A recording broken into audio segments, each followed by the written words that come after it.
ولقد ذرأنا لجهنم كثيرا من الجن والإنس لهم قلوب لا يفقهون بها ولهم أعين لا يبصرون بها ولهم آذان لا يسمعون بها أولئك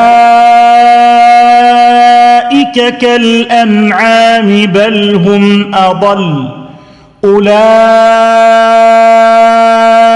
هم الغافلون.